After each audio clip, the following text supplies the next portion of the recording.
Mario has been around for over 40 years now, and in that time we've seen the series evolve in ways people could have never imagined. I mean, how do we go from this to this? Well, today I want to go back to the roots of the series and really dive into the games that made the franchise as popular as it is today, and see if they actually hold up. And as you may have gathered from the title, this is the original NES Trilogy of Mario games, Super Mario Bros. 1, 2, and 3.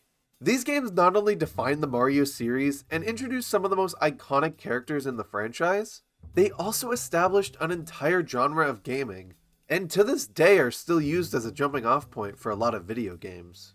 They're important not only because of their impact on Nintendo, but gaming as a whole. Series like Sonic the Hedgehog most likely wouldn't exist in their current state without these games, and to me, that makes them pretty dang important. But with all that said, these are still incredibly dated games, filled with design choices and compromises that really alienate them from platformers released today, and in some ways make them difficult for new gamers to pick up. And today, we're gonna see why that is. So without further ado, my name is Mario Mikester, and in this video, I'm gonna try and answer one simple question. Is the NES Mario Trilogy bad? Starting off with the original Super Mario Bros., the development of this game was quite difficult. The only real jumping off point they had for this was the Mario Bros. Arcade game released in 1983, but comparing these two side by side, they're a lot different. Mario creator Shigeru Miyamoto really wanted to expand on what he called the athletic genre of the arcade game, which was jumping around and defeating enemies. The only issue was he hated the idea of being stuck on a single screen, and wanted the player to be able to jump around on a scrolling screen similar to a different game he worked on, Kung Fu Master, which saw the player moving around a scrolling screen beating up enemies. But unlike Kung Fu Master, which had repetitive backgrounds and locations, he wanted Super Mario Bros. To feel like an adventure, and feature many different types of level themes, spanning from above ground to underground, and even castles. Speaking of the title of Super Mario Bros., the reason behind this, and Mario's inclusion in the first place, was after seeing the success and popularity of the Mario Bros. Arcade game, with the Super prefix coming from the Super Mushroom power-up introduced in this game, which turned Mario into Super Mario. But even though the Mario Bros. Arcade game was used as a minor jumping off point, they really wanted to change a lot of the core mechanics and make this a very different experience. First off, they decided that the player should be able to stomp enemies instead of being damaged trying to do that like in the arcade game, as they thought being damaged like that was illogical and generally not fun for the player. And as development progressed swimmingly with a team of around 6 or 7 people, more and more ideas were added, like the story of Bowser trapping the Mushroom Kingdom residents in bricks, and the evil King Koopa kidnapping Princess Toadstool and the player's goal being to rescue her. As development was wrapping up though, the small team realized that they were running out of space for the 32 kilobyte cartridge storage they were limited to, and began making compromises to keep the world as lively as possible. One of these compromises was making the bushes and clouds the same sprite, but recolored. And really goes to show the amount of effort the team was putting into making this game as big as it could be considering the cartridge storage restraints. They even went as far as delaying the game for 4 weeks to continue working on storage compromises, which with today's development times would be equivalent to delaying the game a full year. But after a short development period of around 6 months, Super Mario Bros. Was released in Japan on September 13th, 1985. Upon starting the game, you aren't greeted with any tutorial or story that drives you forward. Instead, you're just thrust into World 1-1 and expected to know what to do. If you read the manual, which was pretty required back in 1985, you'd know the basics of the story and controls. But what I think is so special about this game is that you really didn't need to. The NES controller had only a few buttons on it, and with some basic testing, which is just spamming buttons and seeing what they do, you'd figure out that you could jump with A and walk back and forth with the left and right buttons on the D-pad. The game also teaches you the basics by immediately throwing an enemy in your way in the form of a Goomba. If you walk right into it, you'd die and be sent back right to the beginning of the level. But if you jump at the right time and aim yourself to land on top of it, you'd find out pretty quickly that you can defeat enemies by stomping on them. Furthermore, you'll also figure out pretty quick that you can hit these question mark blocks and get coins from them, with one of them actually giving you a super mushroom. Now, when you first see this super mushroom, you might get a little scared and think it's another enemy, since similar to the Goomba, it glides across the screen and looks like it can hurt you. But if you trust it and see what it does, you'll transform into Super Mario. While all this sounds pretty basic, back in 1985, this was one of, if not the first example of a non-worded tutorial. The game teaches you the basics without saying a single word. It quite literally requires you to know the basic controls to move forward, as if you don't know how to jump, you're immediately punished by a Goomba killing you. And if you get a little curious and walk into that gliding mushroom, you're rewarded with a power-up. Speaking of the Super Mushroom though, that's not the only power-up you can get in this game. While you're Super Mario, if you hit a question mark block that would usually give you a mushroom, you're instead rewarded with a Fire Flower. The Fire Flower allows you to shoot fireballs with the B button, and will instantly defeat most enemies that come into contact with it.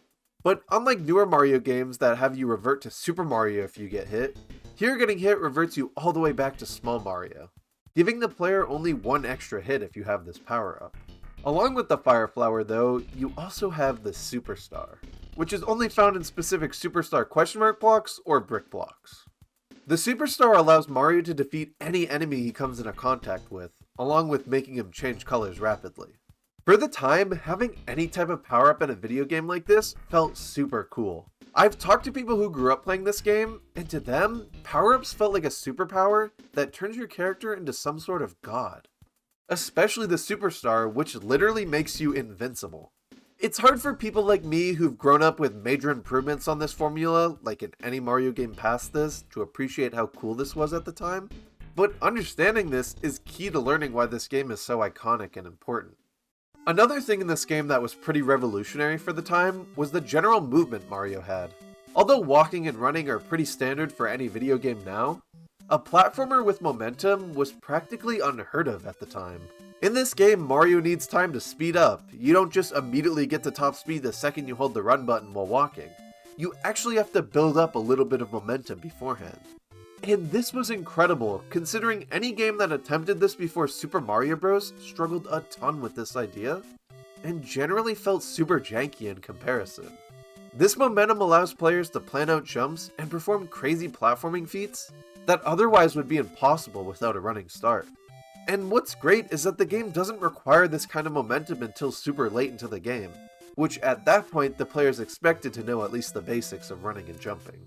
Speaking of later into the game though, the gradual difficulty curve that it has is also one of the reasons it's regarded so highly even 40 years later. Super Mario Bros. Wasn't the first game to have its difficulty gradually increase level by level, but it was the first to really refine that idea and make the journey accessible to anyone. Many arcade games released around this time started off incredibly difficult from the get-go, and expected players to just play the first level over and over again until they were able to grasp the basics. But Super Mario Bros. Changed that. Level 1-1 is one of the most perfect tutorials in early gaming as I talked about earlier, but instead of immediately jumping to World 8 difficulty, each world and level gradually gets harder and harder, allowing the player to slowly refine their skills over the course of the game. This is also what makes the game so replayable, as once you get a game over, it's back to 1-1, but now you have all those skills you've built up, and you're able to pretty much breeze through all these starting levels like they're nothing in order to get back to where you were. It's simple, but genius. And then there's Bowser. At the end of every world, you have a castle with Bowser, the King of the Koopas, waiting at the end. And similar to the gradual difficulty curves the levels have, the Bowser fights also have this, with the King Koopa getting harder and harder every fight. And that's Super Mario Bros. It's definitely got its quirks and jankiness playing it today, but at the time, this was literally the most influential video game of all time. It changed the way we look at gaming in general and created an entire genre in the form of the platformer, and without it, gaming would not look like it does today. So personally, I think it's an amazing game, even though it has some faults. After the smashing success of Super Mario Bros., we were bound to get a sequel. However, things differed between what Japan got and what North America got.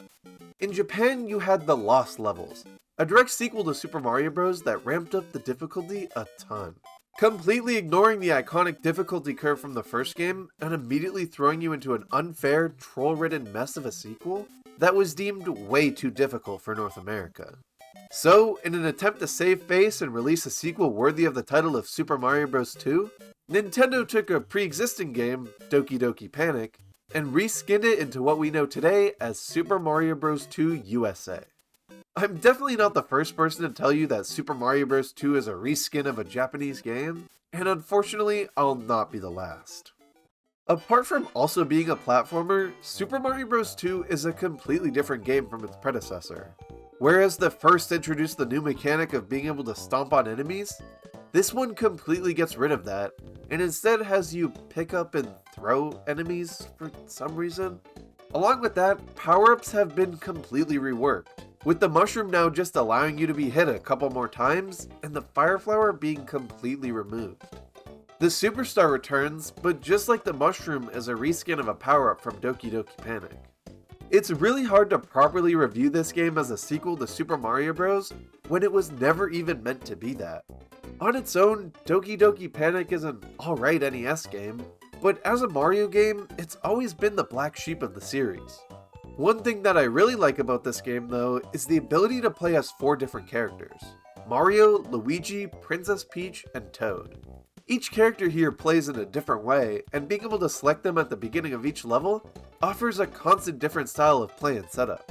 For example, Peach can float for a short period of time, making her the best at platforming, whereas Toad is super fast and strong, making him the best at running and I guess picking up turnips. These unique character attributes returned in Super Mario 3D World, and I think it's really funny how Nintendo has basically gaslit us into thinking that this was always intended to be Super Mario Bros. 2. But one thing Nintendo added in this reskin was the ending.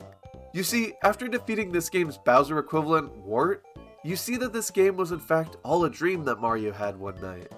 And you know, I kinda like this idea. Nintendo wants us to believe the whole reason this game was so unique and different was because it was just Mario's dream. In the end though, while Super Mario Bros. 2 isn't a groundbreaking platforming adventure like the first game, it still holds its own as a unique little experience that I would recommend trying at least once. Following the release of Super Mario Bros. 2 USA, Nintendo realized they actually had to buckle down and make a real sequel to the first game. And although still being constrained to the limitations of the NES, years of developing for the system allowed the team behind this entry to be a lot more knowledgeable of the hardware, and thus allowed them to fit a lot more into this sequel.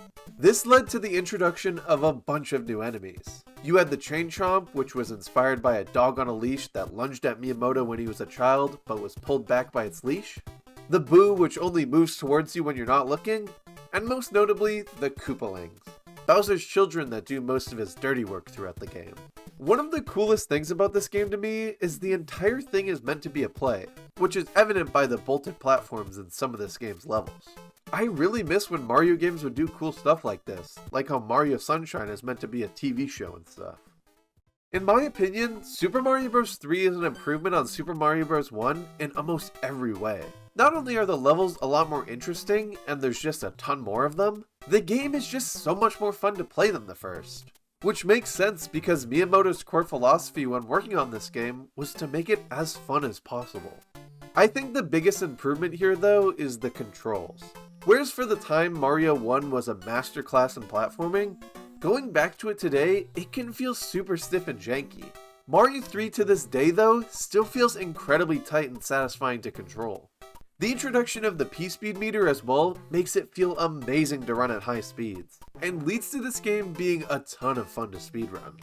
One of the biggest changes when contrasted with Mario 1 though, is the length of the levels. Mario 3 goes for a more short and sweet type of level design philosophy. Right as it feels like a level is getting started, it ends. And while to some people this may come across as lazy and uninspired, I think it leads to a ton of variety in the levels. You never have an idea or concept that overstays its welcome. You're constantly being introduced to new ideas at every turn. And then there's the world map. Being the first Mario game to feature one, it got the idea down almost perfectly on the first try. Not only does this map allow you to contextualize the different worlds of this game in a way other than in the backgrounds of levels, it also allows you to choose your own path. There are levels that are optional, ones that you can choose between, and I really like that idea. Sometimes a certain level can be too hard, and instead of having to basically throw yourself at a wall over and over again trying to beat it, you can decide just to not play that one and choose a different stage. It's a simple idea, but one that goes a long way, especially in later worlds where the difficulty ramps up a ton. I also adore how each world has its own world map theme. Pretty much every single one of them are bangers and always have me humming their tunes. Another huge improvement this game has over Mario 1 is its boss fights. The boss fights in Mario 1 were basically just jump over Bowser or defeat him with a fire flower and that's it. While here you have tons of boss fights across all 8 worlds. The main boss you'll be fighting over and over again is Boom Boom, and his difficulty scales up depending on what world you're in. In order to defeat Boom Boom, you have to jump on his head 3 times. And while that may seem simple enough, as you progress through the game, Boom Boom's movements become a lot more sporadic and difficult to predict, leading to a harder fight. The same goes for the Koopalings that you face at the end of every world. Before you face each Koopaling though, you have to go through one of the airship levels. Airship levels were introduced in this game and have got to be some of my favorites. The way they actually move while you're on them, leading to the bullet bills and cannonballs shot on them to move vertically up and down, are a cool way the game keeps you on your toes constantly. They also are auto-scrollers, which may seem annoying, but actually force you to survive the onslaught of projectiles thrown at you instead of just racing to the finish. The actual Koopaling fights themselves aren't all that interesting, as just like Boom Boom you jump on their heads 3 times to defeat them, but the airship levels leading up to them more than make up for their simplicity. Mario 3 was one of my first Mario games, and to me it will always hold a special place in my heart as the Mario game that really defined what the series would become. It may seem difficult at times, but getting through some of the odd 80s jankiness is so worth it to experience, in my opinion, the best NES game. I've also always been a fan of this game's final Bowser fight, which sees you slowly tricking the King Koopa into literally ground pounding himself into a bottomless pit. It's a quirky end to a game that I will always love. The NES Mario Trilogy are a weird series of games. You have the first, which literally built off of basically nothing and became one of the most iconic video games of all time. The second one, which was a reskin of a Japanese game because the actual sequel they made was too hard. And then the third game, my absolute favorite of the bunch, that refined the ideas introduced in the first game into a beautiful experience that I still replay yearly to this day. These 3 games were the beginning point of a genre that nowadays is almost solely referred to as the Mario genre. And I think that says a lot of how impactful these NES titles were. But to answer the question posed at the very beginning of this video, are they bad? I wouldn't say so at all. I think while each and every game here has its fair share of jank, some more than others, they each stand out as unique experiences that are still enjoyable to this day, and are games I will always hold close to my heart.